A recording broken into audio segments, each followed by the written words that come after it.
There was a moment 7 years ago, jolting and unforgettable, when I read something I wasn't supposed to read. I remember my stomach dropping. I hadn't set out to leave. I need to say that first. I wasn't looking for a way out. I wasn't angry. I didn't have a rebellious spirit. I was forced to finally be honest with myself because I could no longer ignore that this information was true. And I remember thinking, please let this not be real.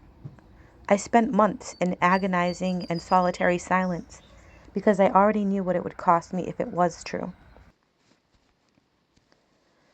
I had been taught my whole life that I was raised in the truth. I was told what voices were safe and which ones were dangerous. Don't listen to apostates.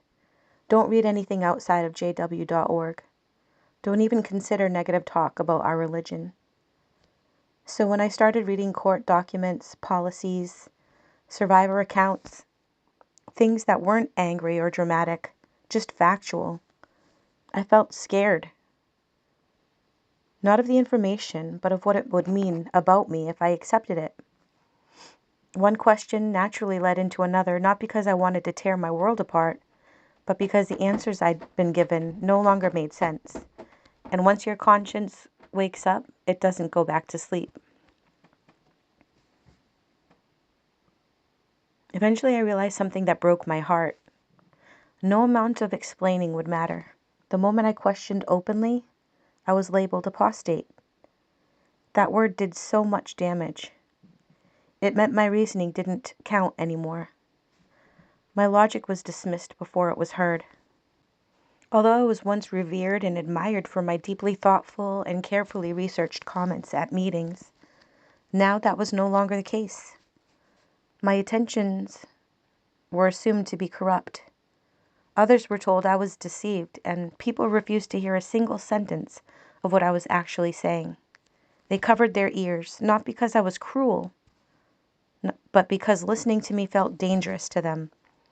And suddenly, I was no longer a daughter or a sibling or a trusted friend. I was a mentally diseased apostate.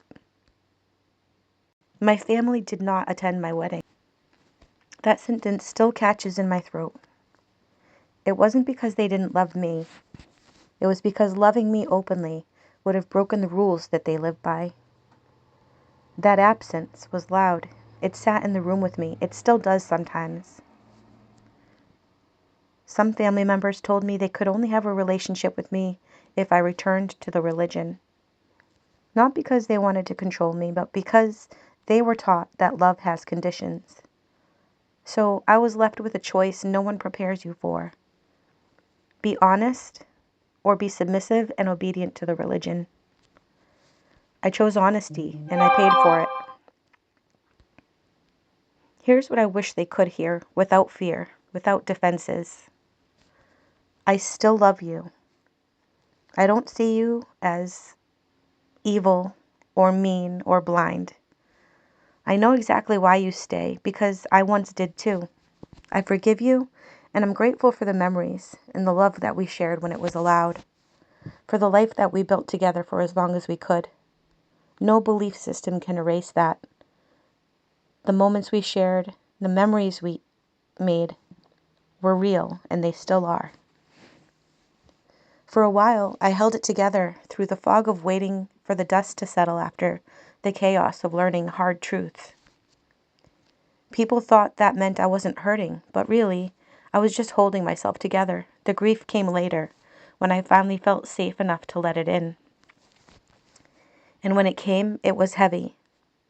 It felt like missing someone who's still alive, like holding immense love multiplied by all of the people I had lost, with nowhere to put it. Sometimes it sneaks up on me. A familiar song comes on the radio. A place that we once went to together. Suddenly I'm grieving, not beliefs, but people. Not doctrine, but the connections that we lost. It doesn't mean I want to go back. It means I'm human. It means love doesn't disappear just because new truth arrives. I can say this now with certainty. I did the right thing, and it still hurts. Those two things can exist together simultaneously. Pain doesn't mean regret. Pain means that the time we shared and the relationships that we built mattered. They still matter to me.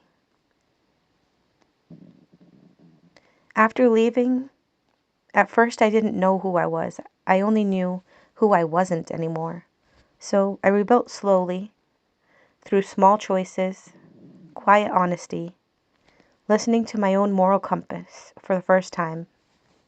Instead of asking, am I allowed? I started asking, can I live with myself if I don't? That question changed everything.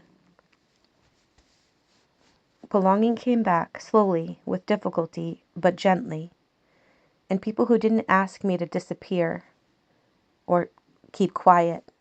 And relationships that didn't threaten abandonment for honesty, that didn't require conditions. Although there were smaller circle of friends, the connections were real. There came a moment when the pain stopped asking, what if I'd stayed, and instead whispered, you stayed true to your values. I didn't choose comfort. I chose integrity and authenticity. And even though it cost me people I loved, who I still love, I did not abandon myself to keep them. That truth doesn't erase the loss, but it allows me to live. It allows me to live authentically, and today, that's enough.